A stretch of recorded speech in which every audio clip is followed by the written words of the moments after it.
เจริญพรสาธุชนญาติโยมทุกท่านวันนี้เป็นวันธรรมสวนะ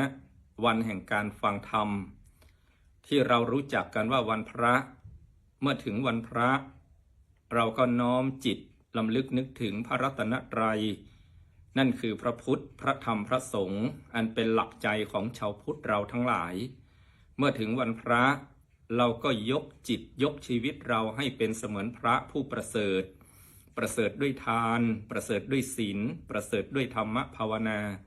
อย่างน้อยก็1 วันในรอบสัปดาห์สาธุชนทั้งหลายองค์สมเด็จพระสัมมาสัมพุทธเจ้าของเราพระองค์ทรงตรัสสอนให้บรรพชิตก็ดีคฤหัสถ์ก็ตามเด็กผู้ใหญ่ให้พิจารณาเนืองถึงฐานะ5 ประการนี้พระองค์ตรัสไว้ในฐานะสูตรให้พิจารณาถึงฐานะ5 ประการทุกวันพิจารณาเนืองฐานะ5 ประการอะไรบ้าง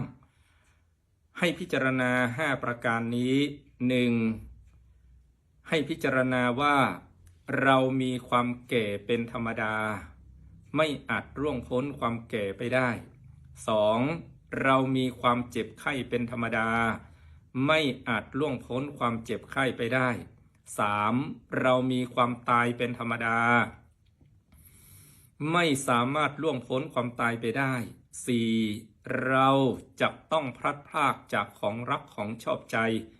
ไม่อาจล่วงพ้นการพลัดพรากจากของรักของชอบใจไปได้และ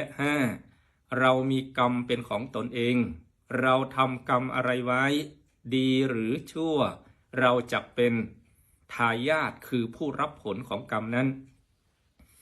ที่พระองค์ตรัสสอนให้พิจารณาถึงฐานะ5 ประการนี้ก็ด้วยเหตุว่าโดยปกติมนุษย์คนเรานั้นมีการหลงมัวเมาในวัยประมาทว่าเรายังเด็กเรายังไม่แก่ก็ทำให้หลงระเริงไม่ได้สร้างคุณงามความดีไว้หลงระเริงมัวเมาในความไม่มีโรคว่าเรายังไม่มีโรคไม่มีภัยไม่ต้องเร่งสร้างความดีก็ได้หลงระเริงในชีวิตว่าเรายังหนุ่มเรายังเป็นเด็กความตายยังอยู่ไกลหลงระเริงในการ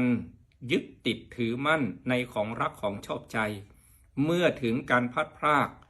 จากของรักของชอบใจก็เกิดความทุกข์ระทมเศร้าส้อยจนทำให้ฆ่าตัวตายก็มีเยอะและคนเราไม่รู้ความจริงว่าชีวิตคนเรานั้น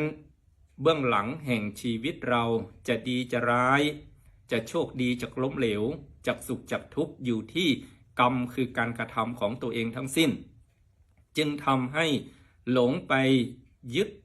สิ่งอยู่นอกกายไปหาสิ่งศักดิ์สิทธิ์ไปหาสิ่งที่จักมาดลบันดาลให้ชีวิตมีความสุขหาที่ไหนก็ไม่ได้แท้ที่จริงแล้วชีวิตเราจะเป็นอย่างไรอยู่ที่กรรมคือการกระทำของเราว่าเราได้ทำอะไรพระองค์จึงให้พิจารณาเนืองๆอย่างนี้ว่าเรามีความแก่เป็นธรรมดาอย่าหลงมัวเมาในวัยของตัวเองเรามีความเจ็บไข้เป็นธรรมดาเรามีความตายเป็นธรรมดาเราจะต้องพลัดพรากจากคนรักของหวงทั้งสิ้นเรามีกรรมเป็นของตนเองเราทำกรรมใดไว้จะดีหรือไม่ดีเราจะเป็นเจ้าของคือผู้รับผลของการกระทำนั้นเมื่อเราพิจารณาเนืองๆอย่างนี้เราก็จะเร่งสร้างแต่คุณงามความดีประพฤติกายสุจริตวจีสุจริตมโนสุจริตกายสุจริตคือทำความดีด้วยกายของเราวจีสุจริตทำความดีด้วยปากคือพูดดีด้วยตัวของเราและประพฤติดีด้วยมโนสุจริตไม่คิดโลภจะเอาของใครไม่พยาบาทคิดร้ายต่อใครและไม่หลงมัวเมาเรียกว่ามิจฉาทิฏฐิชีวิตเราก็จะมีความสุขความเจริญ